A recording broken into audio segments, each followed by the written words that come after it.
해녹성가대 아름답고 은혜로운 찬양을 통해서 하나님께 영광이 되고 오늘 예배드리는 우리 모든 성도님께 큰 은혜가 된 줄로 믿습니다. 오늘이 10월 첫날이자 첫 번째 12월 달 수요 족보 예배가 되는데 2021년도를 우리가 시작한 지가 엊그제 같은데 이제 마지막 달 12월 달에 첫날을 출발하고 있습니다. 12월 달은 결산, 우리가 한 해의 마무리. 그래서 하나님 앞에서 자기 자신을 돌아보고 또 온전한 결산할 수 있는 그러한 믿음의 출발점이 되는 오늘 복된 예배가 되시기를 먼저는 주님의 이름으로 축원합니다. 현재 코로나19 사태가 잠잠해지는 것 같더니 다시 확산 일로에 있지만은 그러나 우리가 그동안 주시는 지혜와 믿음으로 여러 가지 경험도 있고 또 여러 가지 또 장치 약품도 있고 그래서 다시 여러 가지 염려와 우려가 있긴 하겠지만은 그러나 분명한 것은 그것 또한 넘어서면서 하나님께서 더 좋은 예비된 세계로 나가는 그런 과정이라는 것을 우리가 믿고 너무 두려워하기보다는 성도답게 믿음을 지키고 또 기도하면서 금년 한 해 마무리와 더불어 이 모든 문제를 위해서 하나님께 진심으로 기도할 수 있는 그러한 또한 신령한 성도들 되시기를 다시 한번 주님의 이름으로 부탁함을 드리겠습니다. 오늘 서희하신 목사님께서 에스겔 1장 22절에서 25절 말씀을 읽어주셨는데 내 생물의 날갯소리와 마지막 성도의 사명이라는 제목으로 말씀의 은혜를 나누고자 합니다. 내 생물의 날갯소리와 마지막 성도의 사명. 지난번에는 내 생물, 그리고 내 생물 옆에 바퀴.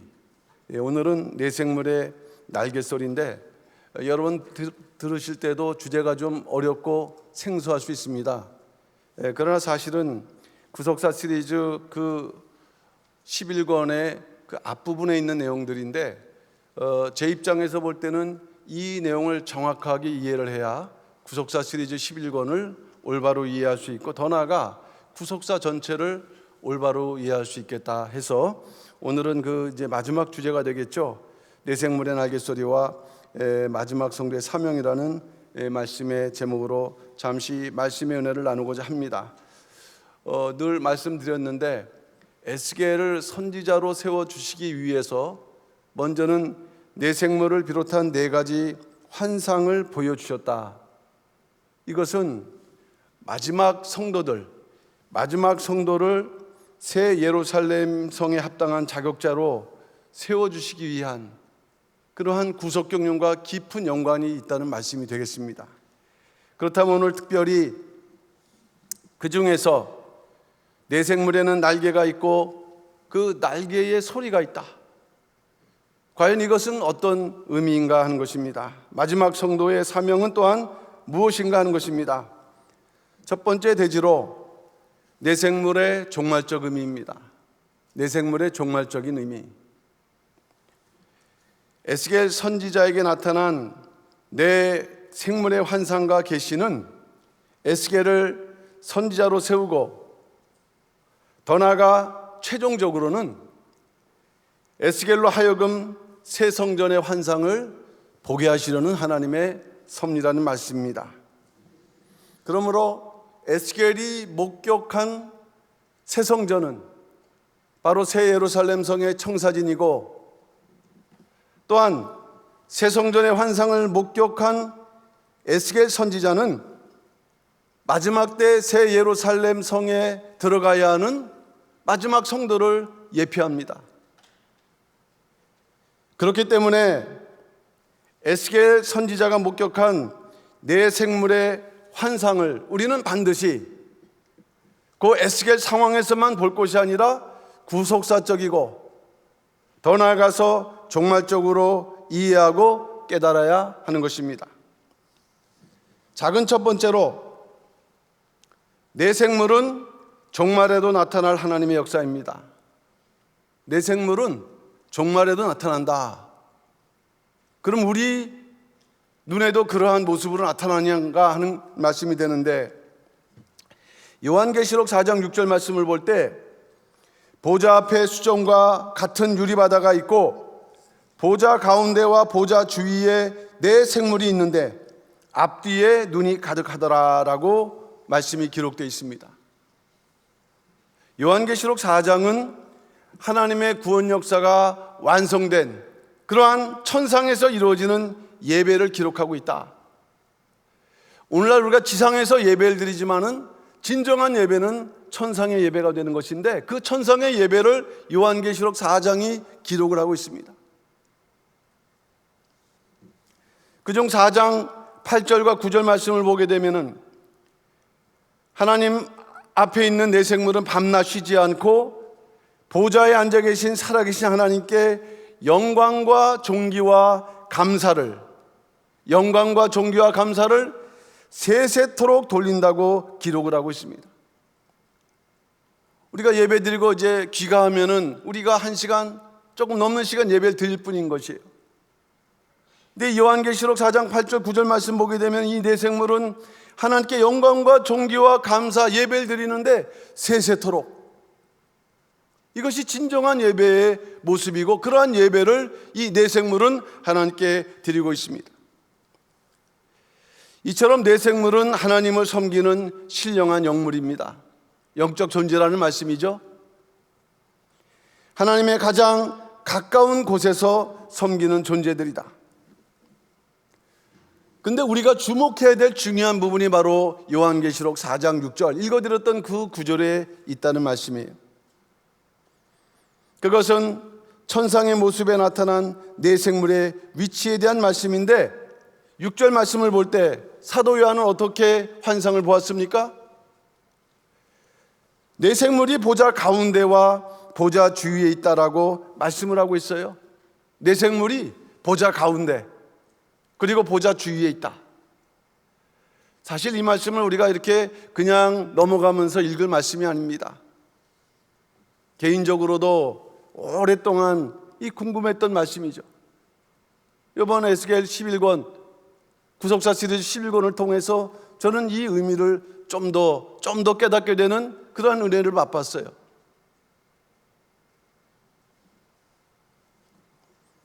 보좌는 살아계신 하나님께서 앉아 계신 장소죠. 근데 어떻게 피조물인 네 생물이 그 보좌에 있는가? 그게 궁금했던 것이에요.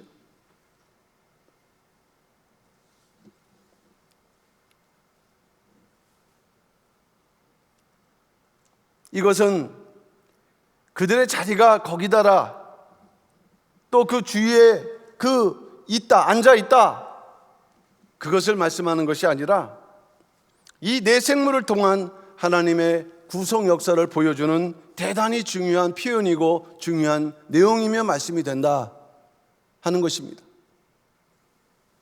작은 첫 번째로 보좌 주위. 무엇을 상징할까요?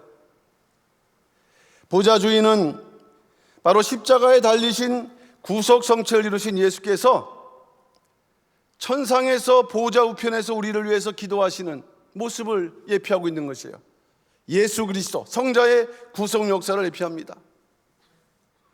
초림으로 성취하신, 초림으로 완성하신 예수 그리스도의 역사를 설명하고 있어요. 그 자리가 로마서 8장 34절 말씀 볼 때 누가 정죄하리요? 죽으실 뿐 아니라 다시 살아나신 이는 그리스도 예수시니 그는 하나님 우편에 계신 자요 우리를 위하여 간구하시는 자시니라. 십자가에 달려 돌아가시고 이제 승천하신 이후에 보좌 우편에서 우리를 위해서 기도하신다, 간구하신다. 히브리서 10장 12절과 13절 말씀 보면은 보좌 우편에 앉으시고 원수를 발등상 삼을 때까지 기다리신다라고 기록을 하고 있어요. 보좌 우편, 보좌 주위, 그것은 보좌 우편을 가리키고 예수 그리스도의 십자가 구원 역사를 상징합니다.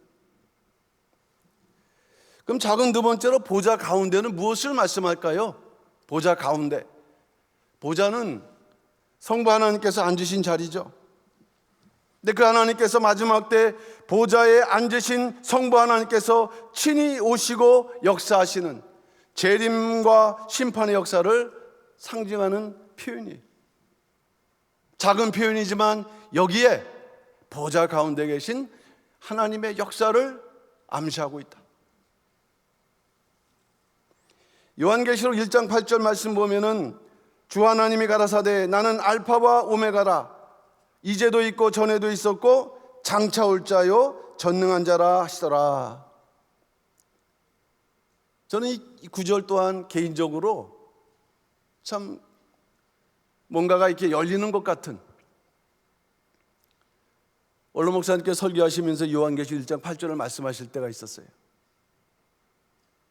요한계시록은 우리가 많이 관심을 두는 부분이니까 많이 읽는 부분 중에 하나인데, 어느 순간에 주 하나님이 가라사대 나는 알파와 오메가라 이제도 있고 전에도 있었고 장차 올 자요. 장차 올 자요. 마지막 때는 직접 오실 것이라는 말씀입니다.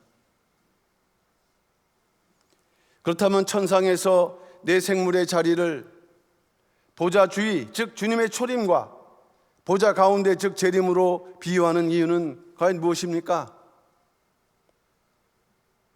작은 두 번째는 초림과 재림은 그룹의 모양으로 역사하시는 하나님의 역사이기 때문입니다. 초림과 재림은 이 땅에 오셔서 인자로 역사하시는데 바로 그룹의 모양으로 이 땅에서 일하신다는 것을 보여주고 있다는 것입니다. 그룹 자체가 성경 역사에서 신비한 존재이고, 이 내생물의 존재는 성경적으로 이해하기가 되게 어려운 부분이면 틀림없습니다. 또한 주님이 내생물의 모양으로 역사하시는 것인지 아니면은 내생물이 주님의 권한을 가지고 오시는 것인지에 대해서 그동안 성경학자들에 대한 많은 논란과 논쟁이 있었어요. 예를 들어서 어사 박문수가 임금의 권한을 갖고 올 수도 있고, 과거 조선시대에는 왕이 평복을 하고 민정시찰할 때가 있는 것이에요. 내용은 같지만은 사실 다릅니다. 위임한 권한은 박문수에게도 있지만 실제 왕이 민정시찰하는 것하고는 다른 것이죠. 하나님의 구속사는 내생물 그룹이 주님의 권한을 가지고 오는 것이 아니라 오히려 주님이 그룹의 모양으로 오실 것을 이미 에스겔을 통해서 말씀하고 있고, 그것을 요한계시록 4장 6절에서 증거하고 있는 말씀인 것입니다. 성자이신 예수께서 친히 아들의 형상으로 오셨음을 입증을 하고 있기 때문입니다. 예수님께서 육신을 입고 이 땅의 인자로 역사를 하셨는데, 우리가 볼 때는 그냥 역사예요. 근데 그것을 사복음의 그 복음서 저자들은 각자의 위치에서 자기가 보고 들은 대로 기록을 하는데, 여기에 내생물의 모습이 그대로 등장하고 있는 거예요. 마태복음이 왕이신 예수님을 증거했다면 그것은 내생물 중 짐승의 왕인 사자의 모습과 일치하고 있습니다. 마가복음이 종이신 예수님을 증거했다면 그것은 내생물 중 종같이 일하는 소의 모습과 일치한다는 말씀이에요. 누가복음이 인자이신 예수님을 증거했다면 그것은 내생물 중 만물의 영장인 사람의 모습과 일치하고 있습니다. 마지막으로 요한복음이 하나님의 아들 예수님을 증거했다면 그것은 내생물 중 가장 높이 비행하는 독수리의 모습과 일치한다고 말씀드릴 수 있어요. 왜 사복음일까? 각각의 강조점이 있는데, 왕이신 예수님, 종이신 예수님, 인자이신 예수님, 하나님의 아들 예수님, 이미 오늘 본문 에스겔 1장에 나타나 있는 내생물 가운데 사자, 소, 사람, 독수리. 오히려 예수님께서 이 땅에 오셔서 왕이시기도 하고 종이시기도 하고 사람이시기도 하고 하나님 아들이신 것을 이미 오히려 에스겔을 통해서 하나님께서 미리 환상을 보이시고 예언하셨다는 말씀이 되는 것입니다. 더 나아가서 마지막 때 다시 오시는 주님도 이 땅에서 역사하실 때 내 생물의 모습으로 역사하실 것을 요한계시록 19장 11절에서 말씀을 하고 있어요. 또 내가 하늘이 열린 것을 보니 보라 백마와 탄자가 있으니 그 이름은 충신과 진실이라. 그가 공의로 심판하며 싸우더라. 다른 것은 우리가 말씀할 수 없지만 충신과 진실, 충신, 충성, 그것은 소의 형상이에요.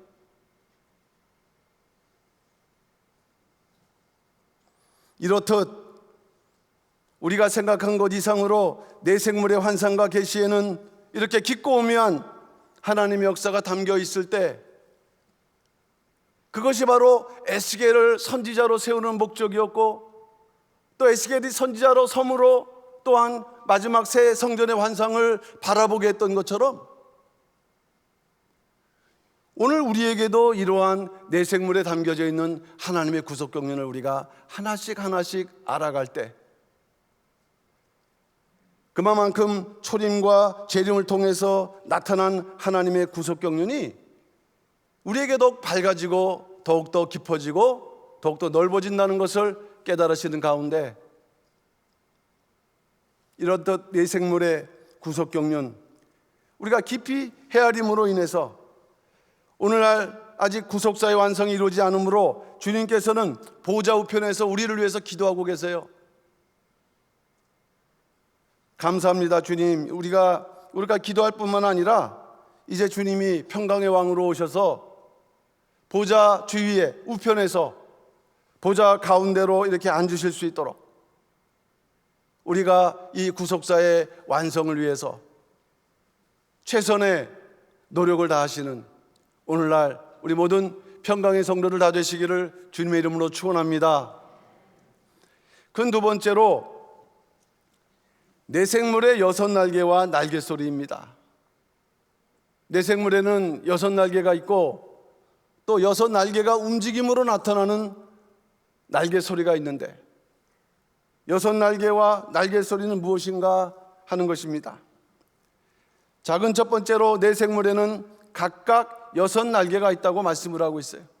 6날개가 있다. 요한계시록 4장 8절 말씀 볼 때 내 생물이 각각 6날개가 있고 그 안과 주위에 눈이 가득하더라 라고 기록을 하고 있습니다. 그러니까 내 생물 각각 6날개, 사륙이 24. 그러니까 내 생물에게는 24개의 날개가 있는 것이에요. 그 날개가 동시적으로 날개짓을 하게 되면은 참으로 장관일 거라고 생각을 합니다. 근데 중요한 사실은 오늘 본문이 기록되어 있는 에스겔 1장 6절을 보게 되면은 내 생물의 날개를 4개라고 증거를 하고 있습니다. 4개. 각각 내 얼굴과 내 날개가 있고, 아니 신약에서는 6날개로 기록을 하고 있는데 왜 에스겔서에서는 4날개로 기록을 하고 있는가? 이것은 분명 다른 기록이고 숫자적인 차이가 있고 서로 상충되는 내용이 아닐 수가 없습니다. 그러기에 이것은 신학적으로도 어려운 과제이기도 한 것이죠.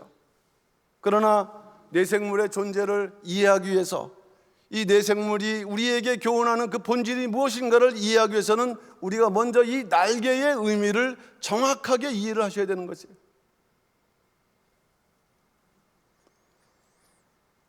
그렇다면 내생물의 날개는 몇 개일까요?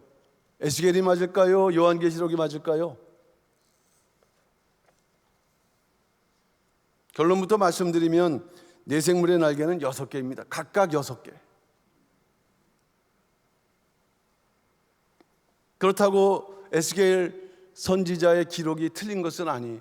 거기에 사정이 있다, 이유가 있다, 이 말씀입니다. 이선 박윤식 목사님께서는 구속사 시리즈 11권을 통해서 내 생물의 날개는 모두 6개라고 분명하게 말씀하셨어요. 그런데 에스겔이 내 생물의 환상을 보는데 그 환상 가운데 그 얼굴 위에 그 궁창, 하늘의 형상이 이렇게 드려진 것이 동시적으로 이루어지고 있다는 것이에요. 그러니까 6 날개 중에서 얼굴을 가리기 위해서 펼쳤던 또는 얼굴을 가리는 그 맨 위의 날개는 바로 그 궁창의 형상에 가리웠는데 에스겔이 볼 때는 4개만 봤다는 거예요. 6개지만 4개만 봤다. 아직 계시가 완전하게 드러난 때가 아닌 것이죠. 이사야서 6장 2절은 그것을 분명하게 증거하고 있습니다. 스랍들이 모셔섰는데 각기 6 날개가 있어 그 둘로는 얼굴을 가리었고 그 둘로는 그 발을 가리었고 그 둘로는 날며 6개가 필요해요. 얼굴 가려야 되고 날아야 되고 또 몸을 가려야 되고. 스랍은 그룹의 다른 이름으로 이 그룹의 내 생물의 6 날개에 대해서 잘 증거를 해주고 있습니다. 얼굴을 가리고 발을 가리고 또 2 날개로는 난다라고 기록을 하고 있습니다. 그렇다면은 내 생물이 2 날개로 얼굴을 가리운다는 것은 어떤 영적인 의미가 담겨져 있을까요? 왜 얼굴을 가릴까요? 하나님 앞에서 하나님의 영광을 직접 볼 수 없다. 겸손한 표현이죠. 하나님의 영광을 직접 볼 수 없다. 2 날개로 발을 가리운 것은 자신들은 하나님 앞에 자기 영광을 드러낼 수 없는 피조물이다. 자신들은 하나님 앞에 자기 영광을 드러낼 수 없는 피조물이다라는 아주 지극히 겸손한 표현인 것이에요. 이 내 생물은 2 날개면 날아다닐 수가 있어요. 그러나 얼굴을 가리고 자기 몸을 가리는 용도로서 6 날개가 필요하다. 말씀드렸던 것처럼 에스겔은 내 생물의 형상뿐만 아니라 내 생물 바로 있는 궁창의 형상, 궁창은 하늘인데 이 얼굴 위로 그 궁창이 펼쳐져 있는 것이.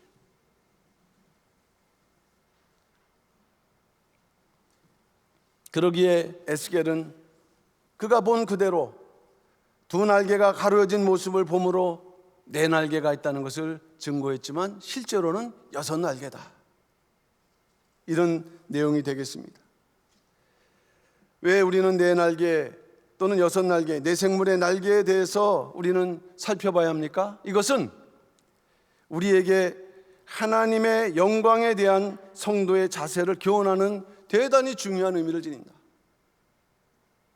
성도가 하나님에 대해서, 하나님의 것에 대해서 어떠한 자세와 어떠한 그런 마음가짐으로 영광을 돌려야 되는 가르침을 우리에게 주고 계신 거예요. 하나님 앞에서 날개로 자기 얼굴과 몸을 가리울 때 겸손히 하나님의 영광만을 드러내야 된다는 것을 가르쳐주고, 또 내 생물이 날개를 편다는 의미는 하나님께 경외한다는 그런 표시라 그랬어요. 인간은 오직 하나님을 경외하는 자세로 살아야 된다는 것을 말씀을 하고 있습니다. 이것은 마지막 성도는 자기의 영광은 가리고 오직 하나님의 영광만을 추구하는 삶을 살아야 된다. 이사야서 43장 7절 말씀이죠. 무릇 내 이름으로 일컫는 자 곧 내가 내 영광을 위하여 창조한 자를 오게 하라. 그들을 내가 지었고 만들었느니라. 저나 여러분들이 창조된 근본적인 목적은 바로 하나님의 영광. 무엇을 먹든지 마시든지 무엇을 하든지 하나님의 영광을 올리는 삶이 진정한 성도의 삶이다 하는 것을 우리에게 이 내 생물은 말씀해 주고 있습니다. 하나님을 경외한다는 것은 살아계신 하나님뿐만 아니라 하나님의 것에 대해서, 하나님의 거룩한 성물에 대해서도 우리가 공경하고 경외하는 자세를 가져야 한다는 것입니다. 레위기서 19장 30절 말씀 보게 되면은 내 안식일을 지키고 내 성소를 공경하라. 나는 여호와니라. 내 성소를 공경하라. 공경은 우리가 부모님 공경하는 그 말 쓸 때 쓰지만 이 원어는 조금 다른 의미가 있습니다만 공경하라. 성소는 살아계신 하나님의 성전이 하나님께서 계신 거룩한 장소이고 오직 예배를 통해서 찬송의 소리, 기도의 소리, 말씀의 소리를 통해서 하나님께 영광 돌리는 장소가 성전이다. 우리가 드리는 이 모리아 성전이 바로 그러한 성전이다. 그러한 성전을 공경하라. 여기서 공경하라는 말은 티라우, 경외의 미완료형. 그 나라 갈 때까지 계속 이런 마음가짐으로 하나님에 대해서, 하나님의 성전에 대해서 공경하는 자세를 성도는 가져야 된다.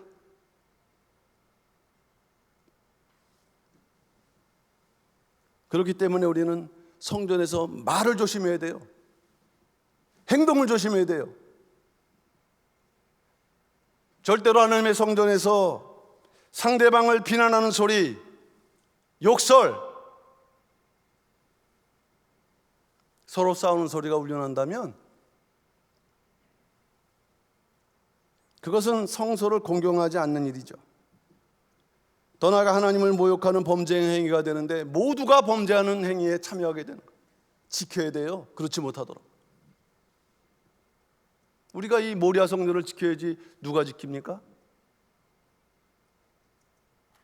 예루살렘 성전, 우리 교회만큼 성전이 많은 교회가 없어요. 성전을 많이 지음으로 우리가 성전을 짓는데 동참하는 복을 받고 영원한 기록이 남는 거예요.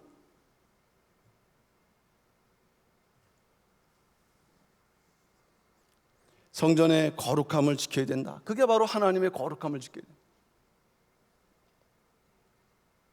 성전을 지을 때도 사람의 소리가 나지 않는다고 했는데 중요한 결정을 할 때 절대로 사람의 소리가 나지 않도록.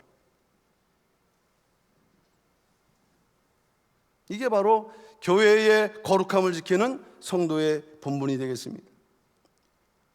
내 생물이 6날개 중 무려 4개의 날개를 하나님의 영광을 위해서 사용하고 있는 거예요. 얼굴 가리고 자기 몸을 가리고. 6개 중에 4개. 성도는 하나님 앞에서 겸손한 말과 자세로 오직 영광을 돌리기에 힘쓰는 그러한 우리 마음이, 공경하는 마음이 살아있을 때 정말 성전을 우리가 하나님께 대하듯 공경한 마음으로 이렇게 살아있을 때 하나님께서 우리 모두를 정말 기뻐하시고 또 우리를 거룩함으로 이렇게 채워주시는 그런 은혜가 충만한 역사가 있다는 것을 믿으시고 이렇듯 내 생물처럼 오직 하나님의 영광을 돌리기 위해서 진정한 겸손한 믿음의 삶을 살아가시는 우리 모든 평강의 성도들 다 되시기를 주님의 이름으로 축원합니다. 작은 두 번째, 내 생물의 날개 소리는 하나님의 말씀하시는 음성이다. 내 생물의 날개 소리는 하나님의 말씀하시는 음성이다. 에스겔 1장 24절 생물들이 행할 때에 내가 그 날개 소리를 들은즉 많은 물소리와도 같으며 전능자의 음성과도 같으며 떠드는 소리 곧 군대의 소리와도 같더니 많은 물소리, 전능자의 음성, 군대 소리. 날개가 펼쳐졌고요. 펼쳐진 것은 하나님을 경외한다고 했습니다. 근데 날개가 이제 이렇게 소리를 내기 시작하는데 그 소리는 첫째 맑은 물소리 같다 그랬어요. 둘째 전능자의 소리 같다 그랬어요. 셋째 군대 소리 같다 그랬습니다. 그런데 에스겔 10장 5절 말씀 보면 이 날개 소리는 하나님의 말씀하시는 음성임을 분명하게 증거하고 있어요. 하나님의 말씀하시는 음성. 에스겔 10장 5절 그룹들의 날개 소리는 바깥들까지 들리는데 전능하신 하나님의 말씀하시는 음성 같더라. 그렇기 때문에 이 내생물이 중요한 것이에요. 제가 첫 번째 대지로도 내생물은 종말적으로 이해해야 된다. 그러면 종말적으로 우리가 이 날개 소리를 한번 생각을 해보도록 하겠습니다. 종말론적인 관점에서 날개 소리는 어떤 의미가 있는가? 마지막 때 나타날 하나님의 말씀을 상징하는 중요한 표현이에요. 날개 소리는 바깥들까지 들린다고 했습니다. 여기가 아니면 날갯짓을 할 때 저 외부까지 소리가 들린다는 말씀.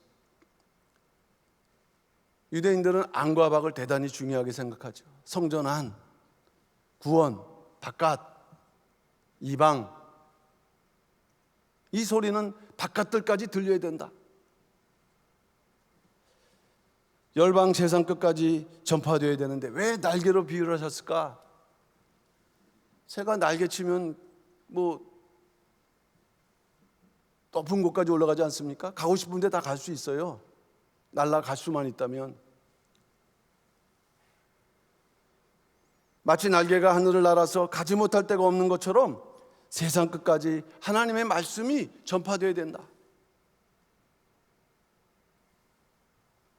첫째, 날개 소리는 물소리 같다고 했습니다.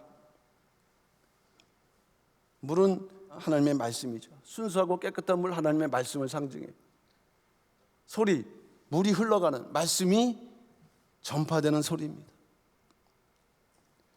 에스겔 성전도요, 성전 본관 문지방에서 물이 흘러나올 때 거기서 제단 밑으로 흘러가고 그 다음에 바깥들 동양한 문 오른쪽에서 이렇게 스며 나올 때 성전 내부에서 흘러가는 소리가 있었어요. 작은 소리죠. 그 다음에 외부에서 일천척 그러면서 물이 장일하게 이게 확대되는, 아직은 작은 그런 물의 흐름 같지만 생명수가 흘러가는 소리. 에스겔 47장 1절 그 문지방 밑에서 물이 나와서 동으로 흐르다가 전우편 제단 남편으로 흘러내리더라. 성전 안에서, 교회 안에서 물이 흘러갈 때가 있는 거예요. 그러나 그 물은 성전 안에서만 흘러가지 않습니다. 언젠가는 이제 가지를 담을 넘어서 세상 끝까지 흘러가게 돼 있는 게 에스겔 성전이 우리에게 주시는 말씀이에요. 작은 두 번째 날개 소리는 전능하신 하나님의 말씀하시는 음성이라고 했습니다. 이것은 마지막 때 하나님께서 직접 말씀하시고 가르치신다. 이사야서 2장 3절 말씀이죠. 많은 백성이 가며 이르기를 오라 우리가 여호와의 산에 오르며 야곱의 하나님의 전에 이르자 그가 그 도로 우리에게 가르치실 것이라 라고 말씀했어요. 그가, 하나님이 여호와의 산에 오르면 하나님께서 직접 가르칠 것이라.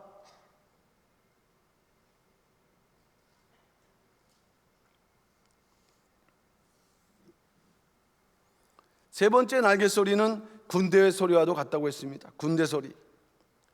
마지막 때는 마지막 성도가 신령한 군대가 된다 그랬어요. 신령한 군대. 요한계시록 19장 14절 말씀이죠. 하늘에 있는 군대들이 희고 깨끗한 세마포를 입고 백마를 타고 그를 따르더라. 우리는 천군 천사로 생각하지만 이들이 천군 천사가 아니고 하나님의 성도인 것은 세마포를 입었기 때문에, 세마포는 성도의 옳은 행실이라고 말씀했어요. 요한계시록 18장 19절에서. 마지막 성도가 신령한 군대가 되어 전 세계 열방을 향해서 말씀을 선포하죠. 근데 도전이 있어요. 사단마귀의 도전이 있어요. 싸워서 승리하면서 말씀을 전파하는 군대다. 오늘 우리 평강의 성도들 다 각자 생활하지만 신령한 군대인 줄로 믿습니다. 교회를 지키고 말씀을 지키는.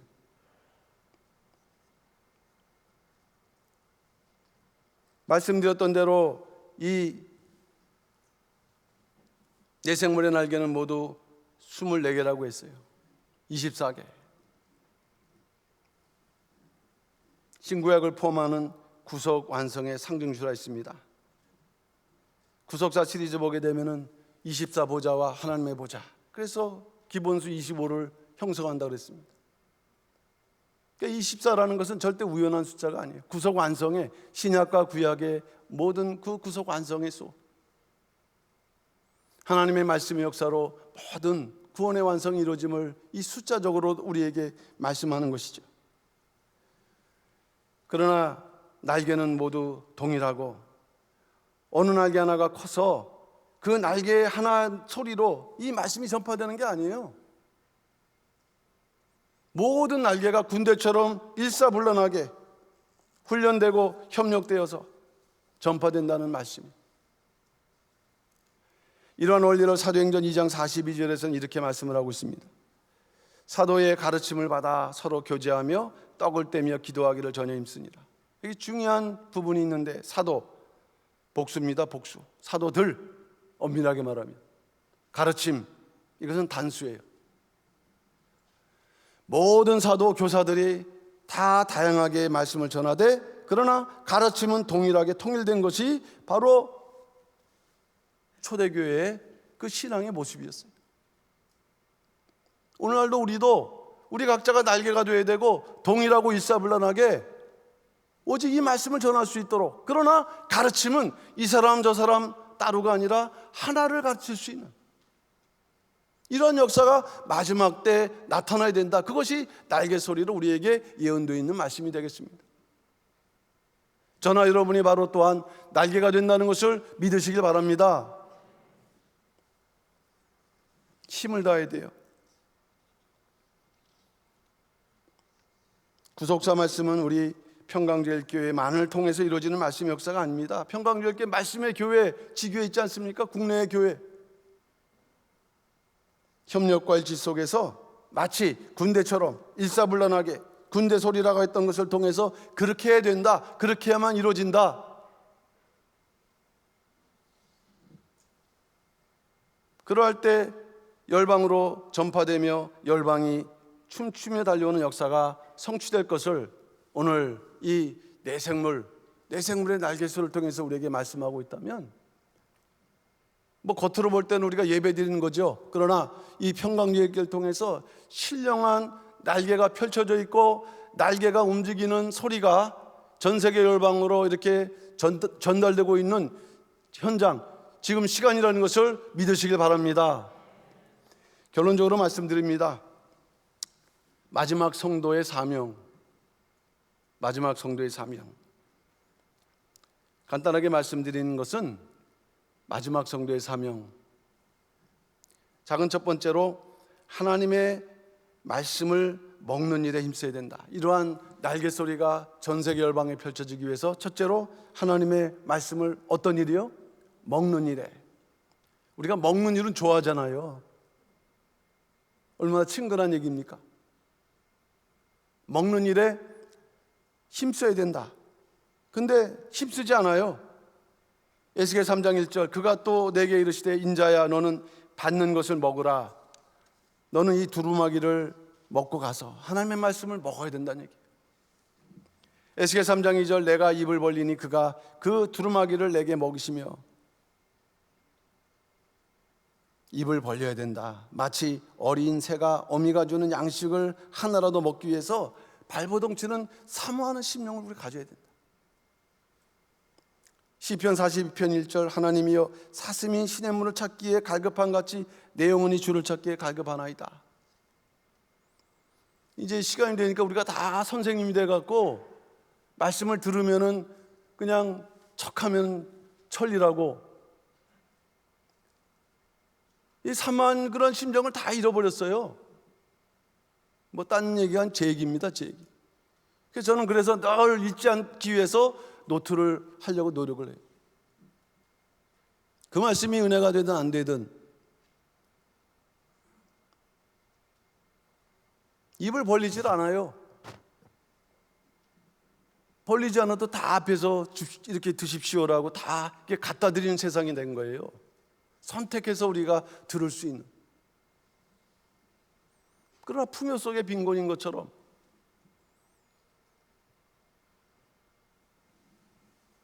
이러한 간절한 심정을 회복하는 것이 마지막 성도의 사명이라는 것을 깨달으시고, 내 심령이 정말 하나님의 말씀에 대해서 정말 간절한가, 자기 자신을 돌이켜보시고 이러한 심정을 회복하시는 우리 모든 성도들 되시기를 다시 한번 주님의 이름으로 축원합니다. 두 번째는 하나님의 말씀으로 가득 차 있어야 된다. 가득 채워야 된다. 에스겔 3장 3절, 내게 이르시되 인자야 내가 내게 주는 이 두루마리로 내 배에 넣으며 내 창자에 채우라. 내 창자에 채우라. 이게 마음에 하나님의 말씀이 풍성해야 된다. 그리고 풍성한 삶을 살아야 된다. 왜 풍성해야 되느냐? 에베소서 3장 16절 말씀 보니까 그 영광의 풍성을 따라 그의 성령으로 말미암아 너희의 속사람의 능력으로 강건하게 하옵시며라 그랬어요. 말씀이 풍성해야 우리가 강건한 삶을 살 수 있습니다. 생각이 바르고 또 육체가 강건해서 맡겨진 사명을 감당할 수가 있는 거예요. 마지막 세 번째로, 오직 구속사의 말씀을 전파하는 일에 전심전력해야 된다. 이것이 마지막 성도의 사명이에요. 오직 구속사의 말씀을 전파하는 일에 전심전력해야 된다. 에스겔 3장 1절, 너는 이 두루마리를 먹고 가서 이스라엘 족속에게 고하라 하시기로. 하나님도 에스겔에게 야, 네가 전할 이스라엘 백성들이 어떤 사람인가를 말씀하셨어요. 패역하고 안악하고. 그래도 전하라. 듣든 아니 듣든. 참 저는 이 구속사 시리 11권을 통해서 에스겔이라는 사람이 참 너무 참 인간적으로는 어려운 삶을 살았구나. 그러나 그것을 다 이기는 그 에스겔의 그 모습 속에서 우리도 그 길을 가야 되는구나. 디모데전서 4장 10절, 전심전력하라 그랬습니다. 이 모든 일에 전심전력하여 너의 진보를 모든 사람에게 나타나게 하라. 우리가 전심전력할 때 하나님의 영광이 나타날 줄로 믿습니다. 세계 열방이 춤추며 달려올 때까지 그것이 우리의 사명이에요. 그 사명은 변함이 없습니다. 이미 구약 때부터 예언된 말씀이에요. 그러기에 오늘날 우리는 구속사 시리즈 12권이 완간될 수 있도록, 그리고 이 말씀이 전 세계에 펼쳐지고 그 말씀의 은혜를 받는, 세미나를 통해서 책을 통해서 은혜 받은 그런 그 열방들이 춤추며 달려올 수 있도록. 춤추면서 다른 데 갈까요? 춤추면서 어디로 옵니까? 이 말씀이 흘러나온 그 본류를 찾아오게 돼 있는 거예요. 어쨌든 구약 때부터 하나님께서 소원하시는 예루살렘, 이제는 신령한 예루살렘이 되어서 이런 사명을 우리에게 맡겨주셨다고 한다면, 내 생물의 날개소리가 바깥들까지 이렇게 들리게 하는 사명이 우리에게 주어진, 평강제일교회 모든 교육자와 성도들에게 주어진, 아니 더 나아가 국내 모든 말씀의 교회 성도들에게 주어진 사명이라고 한다면, 우리가 이러한 사명을 위해서 전심전력하라 하는 것이 바로 오늘 날개소리, 내 생물의 날개소리가 우리에게 주시는 교훈이라는 것을 깨닫는 가운데, 이러한 복된 사명을 위해서 다시 한번 무장하시고 2021년도 잘 마무리하시면서 새로운 한 해 이러한 사명으로 다시 한번 힘차게 출발하실 수 있는 우리 모든 평강의 성도들 다 되시기를 주님의 이름으로 축원합니다. 기도하겠습니다. 사랑의 아버지 하나님, 감사드립니다. 12월 달, 2021년도 12월 달 첫날을 맞이해서 첫 번째 수요 촉보 기도회로 저들 이렇게 모리아 성전에 불러주시고 하나님께 예배 드릴 수 있도록 축복하시니 진심으로 감사함을 드립니다. 사랑의 아버지 하나님, 내 생물의 구속 경륜을 깨닫되 오늘은 특별히 날개 소리를 통해서 마지막 때 이 말씀이 전 세계 열방에 펼쳐져야 함을 우리에게 사명으로 이끄셨다고 한다면, 아버지 하나님, 우리가 다시 한번 그러한 사명으로 무장해서 진정 마지막 성도의 사명을 온전히 감당해 나갈 수 있는 축복된 역사만 있게 인도하여 주시옵소서. 간절한 마음을 회복하는 성도가 될 수 있도록 역사하여 주시옵소서. 말씀이 늘 충만한 믿음의 삶이 되어서 마지막 때로 가신 하나님의 구속 경륜을 올바로 깨달을 수 있는 아버지 지혜로운 성도가 될 수 있도록 역사하여 주시옵소서. 이제 전 세계 열방이 춤추며 달려올 때까지 이 말씀을 전하기에 전심전력함으로 말미암아 하나님께서 우리에게 더 큰 복으로 채워주시는 믿음의 놀라운 선 역사가 우리의 개인과 가정과 교회와 이 나라 민족에 넘칠 수 있는 복된 놀라운 역사만 있게 인도하여 주시옵소서. 모든 것을 믿고 맡겨 부탁드리면서 사랑 많으신 예수님 이름 받들어 감사 기도 올리옵나이다.